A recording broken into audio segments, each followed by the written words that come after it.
बऱ्याच दिवसापासनं रेश्मा शिंदेच्या केळवण्याची चर्चा सगळीकडेच रंगलेली आहे। जेव्हापासनं रेश्मा शिंदेच्या केळवण्याचे फोटो सोशल मीडियावर शेअर करण्यात आले तेव्हापासूनच सगळीकडे खळबळ उडालेली आहे। मात्र नवरा मुलगा कोण आहे असाही प्रश्न प्रेक्षकांना पडलेला आहे। शिवाय हे तिचे पहिले लग्न आहे की दुसरे लग्न असंही काही प्रेक्षकांना वाटतं। परंतु रेश्माचे आधी एक लग्न झालेले होते, शिवाय तिचा डिवोर्सही झालेला आहे हे खूप कमी लोकांना माहीत आहे। त्यानंतर रेश्मा शिंदे अक्षय कोठारीसोबत लग्न करणार अशी ही अफवा सगळीकडे उडालेली होती। मात्र अक्षय कोठारीला जेव्हा याबाबत विचारण्यात आलं तेव्हा त्याने यावर पूर्णपणे पडदा टाकलेला होता। त्याने सांगितलं की रेश्मा त्याची एक फक्त चांगली मैत्रीण आहे, तर ती आतापासूनच नाही तर गेल्या भरपूर वर्षापासून ती त्याची फक्त एक चांगली मैत्रीण आहे। हे रूमर्स कोणी पसरवले आणि का पसरवले हे त्याला माहीत नाही। मात्र तिच्यासोबत असलेल्या कुठल्याही रिलेशनशिपबद्दल त्याने सक्त मनाई केलेली होती।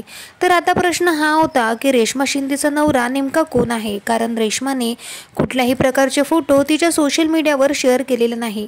तर आम्हाला मिळालेल्या माहितीनुसार एक पवन नावाचा व्यक्ती समोर आलेला आहे, जो सध्या आता फॉरेनला राहतो। शिवाय त्याचा फिल्म इंडस्ट्रीसोबत कुठलेही नातं नाही, तो फॉरेनला राहतो आणि बिझनेसमॅन आहे। तर या व्यक्तीशी रेश्मा शिंदे लग्न करणार असं सांगण्यात आलेलं आहे। मात्र अजूनही कुठलं कन्फर्मेशन मिळालेलं नाही, कारण आता लवकरच रेश्मा शिंदे तिचे लग्नाचे फोटो सोशल मीडियावर शेअर करणार आहे। पहिल्या लग्नापासून तिला खूप निराशा मिळाली, त्यामुळे यावेळी कुणालाही काही न सांगता रेश्मा शिंदे आता डायरेक्ट तिच्या नवऱ्याचे फोटो सोशल मीडियावर टाकणार आहे जेव्हा तिचं लग्न होणार।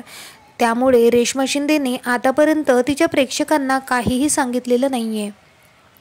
एवढंच नाही तर लग्नानंतर रेश्मा शिंदे इंडियामध्ये राहणार की ती फॉरेनला सेटल होणार, आता हा सुद्धा मोठा प्रश्न आहे। कारण ती आता सध्या घरोघरी मातीच्या चुली यामध्ये जानकीची भूमिका साकारताना दिसत आहे आणि ही मालिका उत्तम काम करत आहे। त्यामुळे सहजासहजी रेश्मा शिंदे इंडिया सोडून कुठेही जाणार नाही हे तर नक्की आहे। परंतु आता तिच्या होणाऱ्या नवऱ्याचा एक फोटो समोर आला आहे। तुम्हाला याबद्दल काय वाटतं आम्हाला कमेंट करून नक्की सांगा। भेटूया परत, धन्यवाद।